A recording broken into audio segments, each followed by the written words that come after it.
Hi, this is Tanya from Tanya Love Butter, and here for the Pisces new moon, Pisces full moon reading. Sorry, I just had a phone call there that knocked me off course.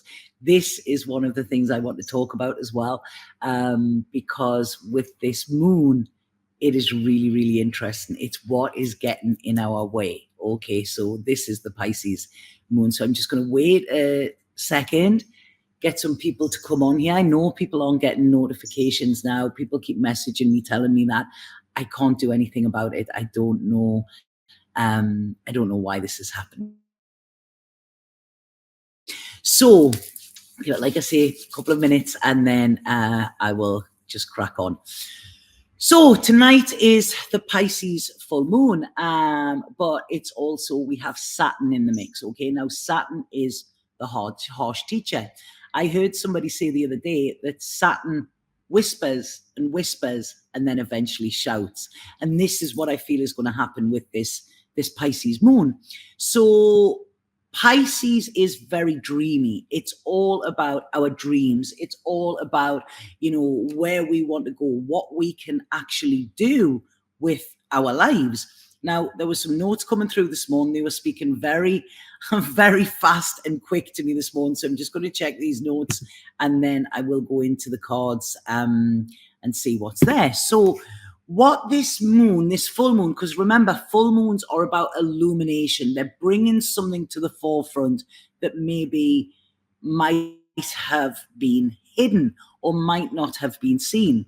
And what this moon wants to say to you is, where are you hiding from yourself? Because like I say, this is about dreams. It's about possibilities, not limitations. So anything that is getting in the way is going to be highlighted hugely over these next few days. Might have been a few days before, or it like I say, it'll probably go on till at least the end of this week. I feel that we're going to get this for a few months. I feel this is the start of something because it's the end of something. Okay, if that makes sense. So what this is saying is, like, one of the things that gets in our way within life is our stories. This is what I work with my clients about, getting rid of their stories. Now, stories don't mean that things didn't happen to you and that isn't how the timeline of your life played out. What it means is to get attached to that story is what keeps us in the pain, in the hurt, in the suffering, in the victimhood, in the smallness, in the limited space. Okay, and that is everybody's story. When I speak to them, my own included, it's the story and the attachment we have to that story that holds us back. So what this is saying here is, can we have the courage to actually inhabit our life rather than sitting thinking about it and putting this narrative to it? Because it's like, in order to be in this life, it is mind, body, and soul. They've got to be aligned. If we're just telling the stories, we're in the mind. Okay? The soul doesn't tell stories because the soul knows that whatever has happened for our growth. So this is where it gets interesting. And this is where I feel some people will struggle over these next coming days, because this is a very emotional moon. It's Pisces, it's water, it's all of the feels, like all of the feels and feels that you didn't even know you have. That is Pisces energy, but it's very connected to spirit. It's ruled by Neptune, It's like I say, it's otherworldly. And when we realize that we are spiritual beings and we're here to have this human experience and, to learn from it, then we realize that the stories that we're attached to are just kind of a script that is leading us to where we need to be. So this is saying, we try to, as I say, this is about hiding from yourself, but we hide from ourselves and our feelings via distractions, via addictions, via dreams that we don't think will ever happen. We try to comfort ourselves with something rather than actually look at, hold on, I am possible and I can do anything I want to do. We have autonomy.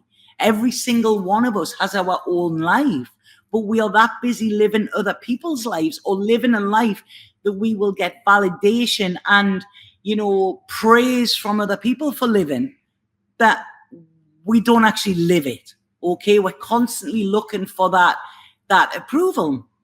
I had a conversation with my father the other week, and he'd said to me something. It was a really deep conversation. I don't paddle in the shallow end. And he said, we're okay, aren't we? And I said, yeah. I said, I can speak to you now about anything at all.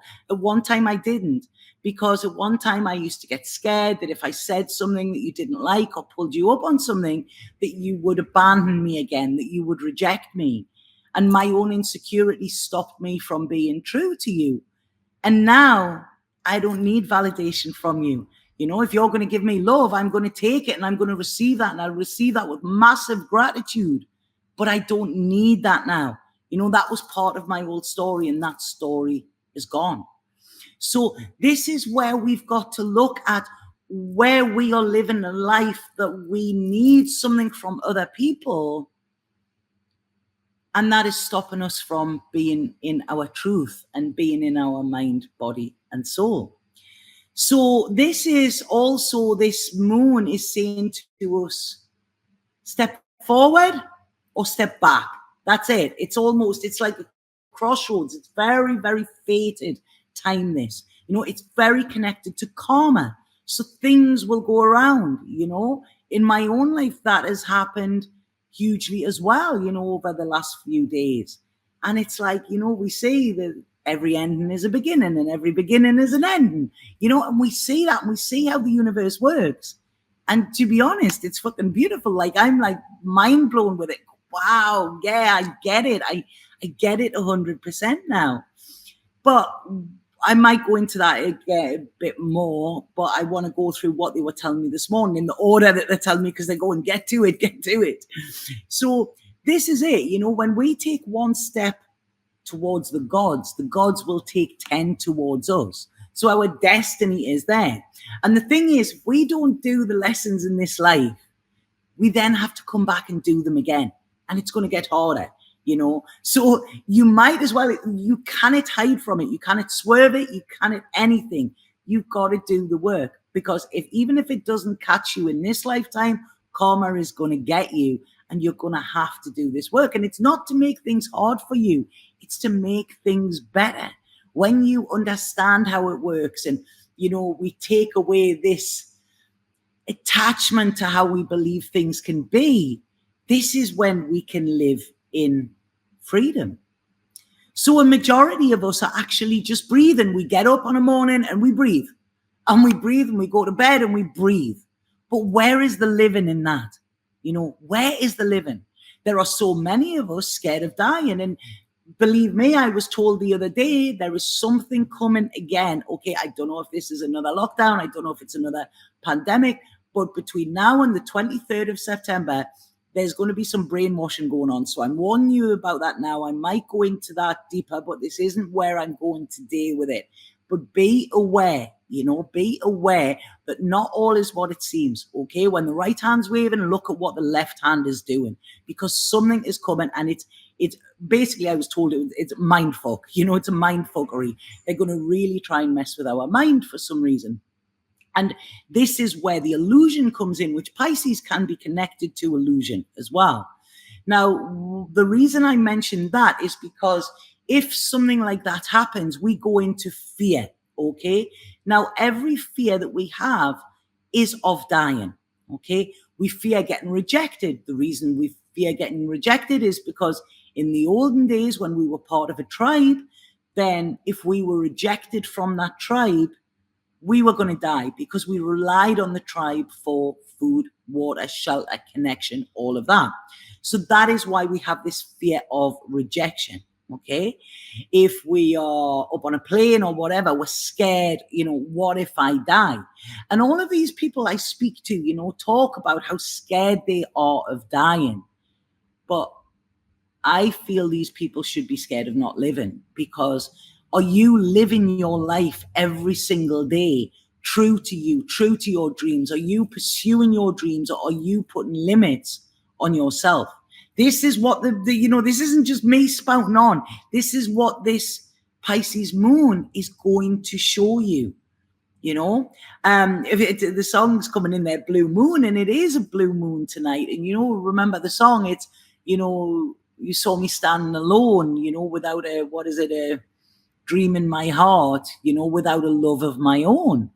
And that whole song is about, sitting looking at the moon, wishing they had this love and they weren't alone. And then within the story, it happens, because the moon is there to help us. If we allow the moon to guide us, it will guide us. It will bring us what we want, but not if we have a big barrier in the way of it. Okay. So this is what this moon is wanting us to do. Now, the thing is, it's a total battle between the ego and the soul with this moon. Okay.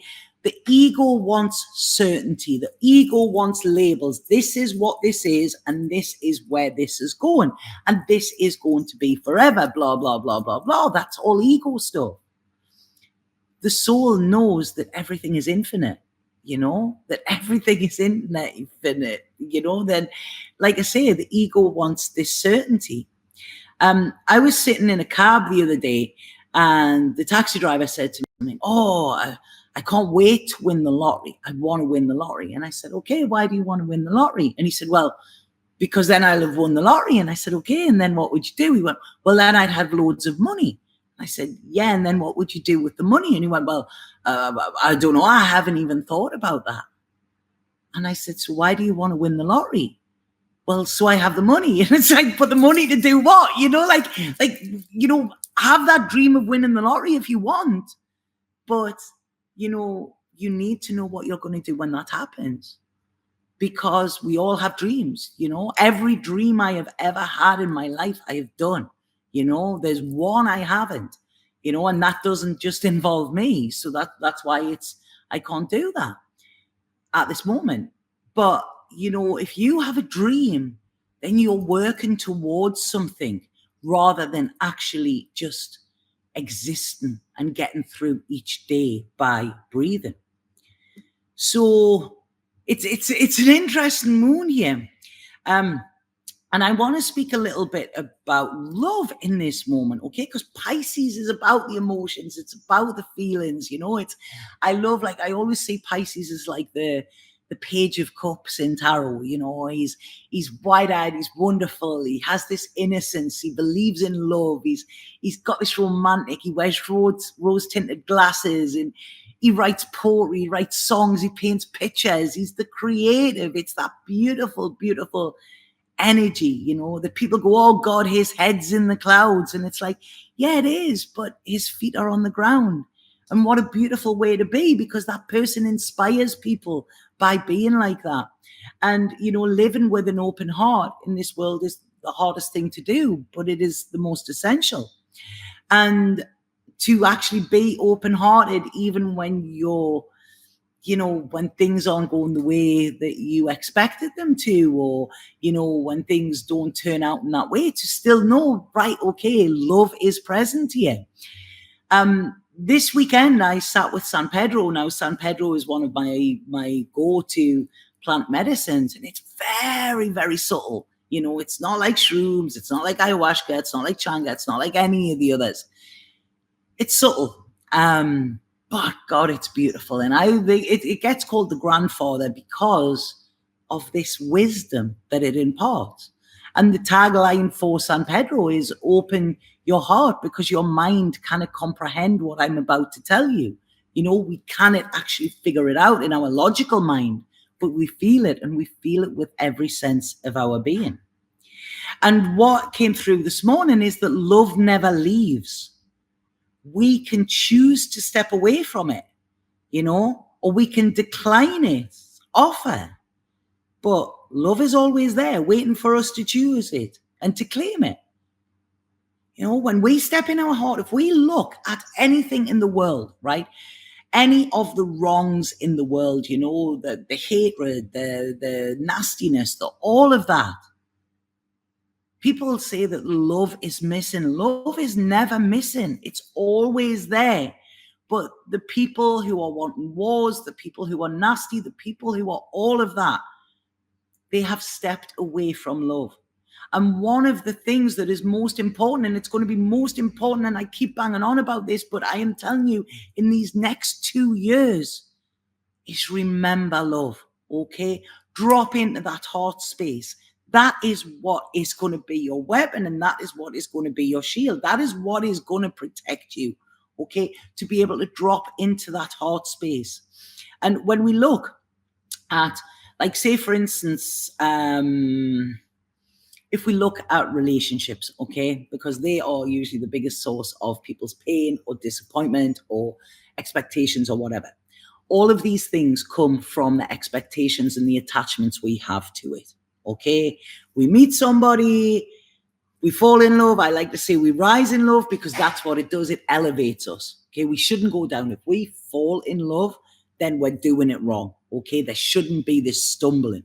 We should rise. We should feel amazing. We should feel like we want to be that better person, you know, because that is what it does. It fuels us. It's like nourishment for our soul. But then people meet and then they go, right, okay, well, you need to love me in this way, and you need to do it like that, and you need to do it like that, and this is how this is meant to be, and blah, blah, blah. So we start putting the mind into the heart, and it doesn't work.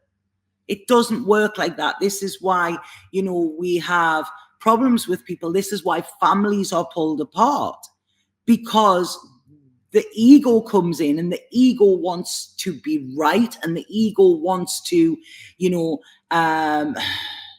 be fed in some way. And when the ego is being fed, the heart is being starved, okay?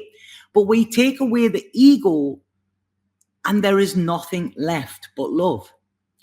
And I wrote this after I came back from the journey.